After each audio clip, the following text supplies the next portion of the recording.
the lead pack. Next time they come to the stripe, it'll be 10 laps to go. Third-generation racer Ryan Blaney in his first drive as a full team. Trouble, turn 4. A car spins to the inside. It's William Byron. Caution. Crosses out. Oh, boy. Oh, boy.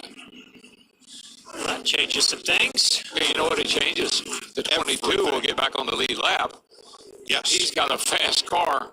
Free pass for Joey Logano. First car 1 lap down.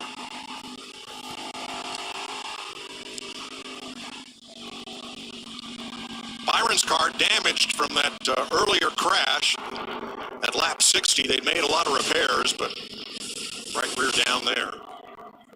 And here's what happens. Look for the flames and the sparks. Yeah, right rear tire. Probably haven't, he's got a lot of body damage. Probably rubbed it. Right front blows out as he's locked up the tires, sliding there on the apron. Jeff, I'm Ryan Blaney. I've led 114 laps of this race. The next closest guy to me is Kurt Busch. He led 14. Man, and then I'm thinking, I had this in the bag. This changes everything. This sets up for an incredible finish. I like how you think he had it in the bag. I think those others were sitting back there just waiting for this thing to wind down to find that moment where they can make that pass. And this is their chance, because the best thing Blaney had going for him was Martin Truex on his bumper, and Truex said he had nothing for him. So if those two cars are hooked up, it's doubly difficult for anybody to make a move and get by them. Now they'll line up double file for the restart. And this is where Blaney's going to have to make a decision. Do I want Kurt Busch pushing me on the restart or Alex Bowman? He can choose if he wants the inside lane or the outside lane. Larry, do I want tires or track position? Oh, I want tires, but I'm not going to give them to you if you're out near the front. Yeah, we may see some guys at the back come, like we're seeing right now. You're not going to give up track position in the top 6 or 7. And you talked about who do I want behind me? I want the 41 car. Makes the most sense that he would be willing to help. I know you say that, but that 88 of Bowman is a very fast car and a pretty fast pusher. These are the things that go through your mind, Mike, when you're riding around here right now in the caution. Just what we're talking about. Do I want the inside? Do I want this guy? Do I want that guy? Where do I want to restart? What do I got to do here?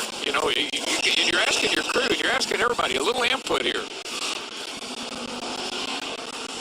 I felt like I've seen throughout the day that the inside lane seems to have a slight advantage to get up to speed, to get that lead. So that may be a factor also. Well, just think about it. If the 78's not that fast, put him on the outside, put the 41 behind me, put the 88 behind the 78, and I should be in good shape.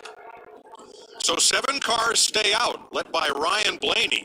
He's had the dominant car, but at age 24, it's only his 4th Daytona 500 and his 91st Cup start, whereas right behind him, Cup champions, Martin Truex, 2017.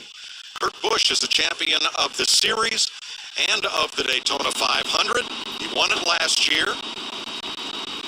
Mike, let's not forget, though, Blaney ran second here last year, so he's pretty good at this racetrack. And the youth movement, Alex Bowman replaced Dale Earnhardt Jr., who retired after 2017 and started this race from the pole. Ask Denny Hamlin who the best restrictor plate racer in NASCAR is, and he'll say, Denny Hamlin. And a lot of people agree with him. I couldn't argue with him. It's hard to argue with that. And Matt DiBenedetto giving this car a great ride, looking for his first ever top 5 finish. In NASCAR, Michael McDowell with a new team. Eric Almirola, new to Stewart Haas Racing, in 7th. They all stayed out. Another Daytona 500 winner, Ryan Newman, was the first car off pit road, ahead of Allmendinger, Austin Dillon, Chris Buescher, Darrell Wallace, Brendan Gaughan, and Paul Menard. They will be joined by Joey Logano with the free pass car, and those will be your 15 cars on the lead lap. We're going to have a fight to the finish, and then tonight on FS1, catch UFC Fight Night. Cowboy Cerrone steps into the octagon to face Yancy Medeiros. UFC Fight Night tonight after the Daytona 500 over on FS1 or stream it live on Fox Sports Go. 8 laps to go in the Daytona 500. Here's a quick word from Duracell. This.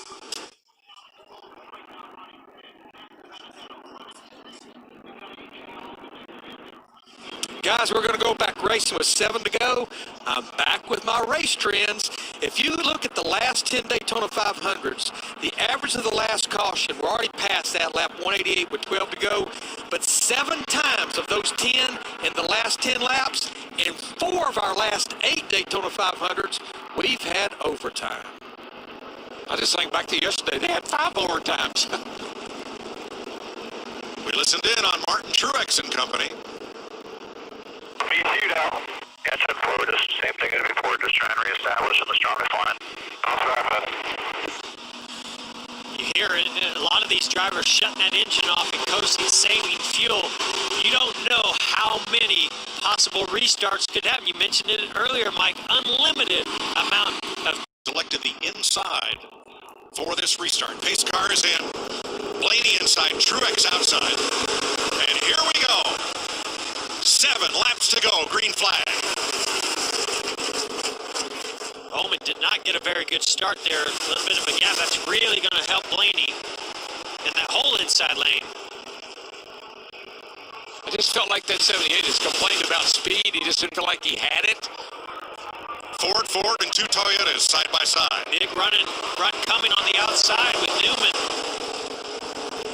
Coming to the rear bumper, the 88 of Bowman. Man, and they are coming in a hurry. Hamlin to the outside. Hamlin. And Blaney comes up to block. Oh, he might have a shot at Blaney. Oh, Inside 3 wide. There we go. Our champion from last year. Lead. Kurt Busch to the bottom. He gets the lead. Eric Almirola to second. It's on. And look at Blaney. He's in the sucker hole and falling back. Well, those Blaney, the veteran drivers really set that up well with Denny getting the outside of the 12, and then Kurt Busch just fully took advantage of that by going the short route on the bottom. Boy, Blaney did a great job, though, of getting himself back up here in second place. Yeah, he made a great move, made it 3 wide, and really made a great move right there, guys. Perfectly timed move by Kurt Busch in the 41, because the only way to pass Blaney was to gang up on both sides of him. Big push and run coming from the 12. He's definitely going to get to the outside of 41. Oh, yeah, and I think he can make the pass, although he's all by He's going himself. to have some help. Almirola stayed with Busch, his teammate at Stewart-Haas Racing. Going to see a big push here to the back of the 12 of Blaney by Hamlin. Hamlin's going to have to push him all the way down into the corner if he's going to get back to the lead. That's exactly what he's doing. Here it comes.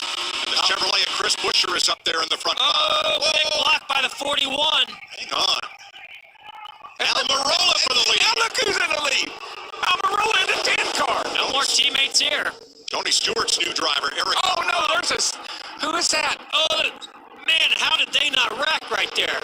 Good grief for bouncing off each other left and right. Here comes Buescher in the 37 up to Almirola. He took 4 tires on his pit stop, and it's helped him to the front. I still think Blaney's got a shot at this. He just needs somebody to help him. I thought the 11 to get up there and give him a shove, but maybe not. When the 10 chose to go with Kurt Busch, that was trouble for Ryan Blaney. How about Chris Buescher? Yep. Yeah, how about all these guys? How's that Gone. Look at Brandon Gone. He's running 7th. Here we go. Here's a run. Here's a run. Oh, I think that was a mistake to go to the bottom by Kurt Busch. That gave There Blaney he is. Back to and the lead. Hamlin a chance. Back to the lead he Andy goes. Benedetto on the outside getting a shove from Brendan Gaughan in the 62. Benedetto and Gone. Look at them two go. I think Kurt Busch just wanted his teammate to be behind him, so he chose to stick to the bottom, but he's out there all by himself. Now Ricky Stenhouse in the middle of that pack, 1 lap down in the 17.